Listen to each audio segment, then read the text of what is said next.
Welcome to ரெக்ஸீஸ் kitchen. இன்றைக்கி நம்ம கிச்சனில் உருளைக்கிழங்கு சீஸ் ரெண்டையும் வச்சு பொட்டேட்டோ சீஸ் பால்ஸ் எப்படி செய்கிறதுன்னு பார்க்கலாம். டிஷ்ஷை பார்க்குறதுக்கு முன்னாடி சேனலை சப்ஸ்கிரைப் பண்ணாதவங்க மறக்காமல் ரெக்ஸீஸ் கிச்சனை சப்ஸ்கிரைப் பண்ணிடுங்க. வாங்க நம்ம கிச்சனுக்கு போகலாம். நான் இன்றைக்கி 4 உருளைக்கிழங்கு எடுத்து குக்கரில் வச்சு வேக வச்சுருக்கேன். ஒரு 3 விசில் விட்டு எடுத்துக்கலாம். வேக வச்சு எடுத்ததுக்கப்புறம் உருளைக்கிழங்கோட தோலை எடுத்துட்டு இந்த மாதிரி காய் சீவுறதில் நம்ம சீவி வச்சுக்கலாம். ஸோ எல்லா உருளைக்கிழங்கையுமே நான் இதே மாதிரி சீவி எடுத்து வச்சுட்டேன். சீவினதுக்கப்புறமா அதில் கொஞ்சமாக மல்லித்தலை, பச்சை மிளகாய் சேர்த்துக்கலாம். மிளகாத்தூள் கொஞ்சம் சேர்த்துக்கிறேன். மிளகுத்தூள் கொஞ்சம், சின்னதாக கட் பண்ண வெங்காயம் 1 சேர்த்துக்கிறேன். அது கூடவே 1 ஸ்பூன் மைதா மாவு, 2 ஸ்பூன் அரிசி மாவு சேர்த்துக்குவோம். இது எல்லாமே சேர்த்ததுக்கப்புறம் நமக்கு தேவையான அளவு உப்பு சேர்ந்து இதை பிசைஞ்சிக்கலாம். தண்ணி எதுவுமே இதில் சேர்க்கக்கூடாது. தண்ணி ஊற்றாமல் நம்ம பிசைஞ்சு வச்சுக்குவோம். நான் பிசைஞ்சு எடுத்து வச்சுட்டேன். இப்போ நம்ம கார்ன்ஃப்ளவர் மாவு ரெடி பண்ணிடலாம். கார்ன்ஃப்ளவரில் கொஞ்சமாக தண்ணி சேர்த்து கட்டி எதுவும் வராமல் தனியாக ரெடி பண்ணி வச்சிடலாம். நான் இன்றைக்கி சீஸ் எடுத்திருக்கேன். சீட் மாதிரி இருக்கிற சீஸ் தான் எடுத்திருக்கேன். அதில் கொஞ்சமாக மிளகாத்தூள் சேர்த்து பிசைஞ்சு எடுத்து வச்சுக்கிட்டேன். நீங்கள் மொசரல்லா சீஸ் கூட எடுத்துக்கலாம்.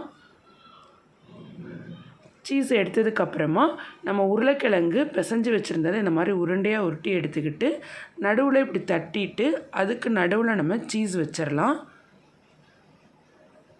சீஸை நடுவில் வச்சதுக்கப்புறம் அதை நம்ம திருப்பி பால் மாதிரி உருட்டி எடுத்து வச்சுருவோம். இதே மாதிரியே எல்லா உருண்டையிலையுமே நம்ம நடுவில் சீஸ் வச்சுக்கலாம்.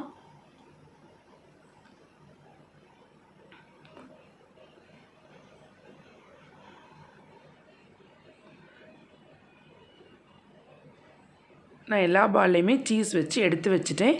இப்போ அந்த பால்ஸை நம்ம ரெடி பண்ணி வச்சுருக்க கார்ன்ஃப்ளவர் மாவில் போட்டுட்டு பிரெட் க்ரம்ஸில் பெரட்டி எடுத்து வச்சுருவோம். ஸோ எல்லா உருண்டையுமே போட்டு நம்ம தனியாக எடுத்து வச்சுட்டு அதுக்கப்புறமா நம்ம அதை வேக வச்சு எடுத்துக்கலாம்.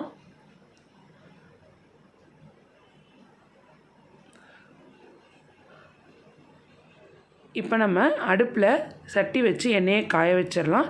எண்ணெய் காஞ்சதுக்கப்புறமா நம்ம ரெடி பண்ணி வச்சுருக்க எல்லா பொட்டேட்டோ சீஸ் பால்ஸையும் எண்ணெயில் ஆட் பண்ணிடலாம். ஒரு பக்கம் நல்லா வெந்ததுக்கப்புறம் அதை திருப்பி விட்டுடலாம். எல்லாமே நல்லா வெந்துருச்சு. இப்போ நம்ம இதை எடுத்துடலாம். இதை எடுத்ததுக்கப்புறம் நான் இன்னொரு செட்டு கூட அதில் போட்டுக்கிறேன். அடுப்பை சிம்மில் வச்சு நம்ம இந்த பால்ஸை சேர்த்துக்குவோம், இல்லைனா கரிஞ்சு போயிடும். ஸோ ஒரு பக்கம் வெந்தோடனே இன்னொரு பக்கம் திருப்பி விட்டு நான் இந்த பால்ஸ் எல்லாத்தையுமே எடுத்துட்டேன். இதை எடுத்ததுக்கப்புறமா நம்ம இப்படி ஓப்பன் பண்ணி பார்த்தோம்னா நடுவில் சீஸ் நல்லா உருகி பார்க்குறதுக்கே சூப்பராக இருக்கும். இதை டேஸ்ட் பண்ணாலும் நல்லாயிருக்கும். இந்த பொட்டேட்டோ சீஸ் பால்ஸ் டிஷ் உங்களுக்கும் பிடிச்சிருக்கும்னு நினைக்கிறேன். டிஷ் பிடிச்சிருந்தா லைக் பண்ணுங்கள், ஷேர் பண்ணுங்கள். மறக்காமல் ரெக்ஸீஸ் கிச்சனை சப்ஸ்கிரைப் பண்ணுங்கள். தேங்க்ஸ் ஃபார் வாட்சிங் திஸ் வீடியோ.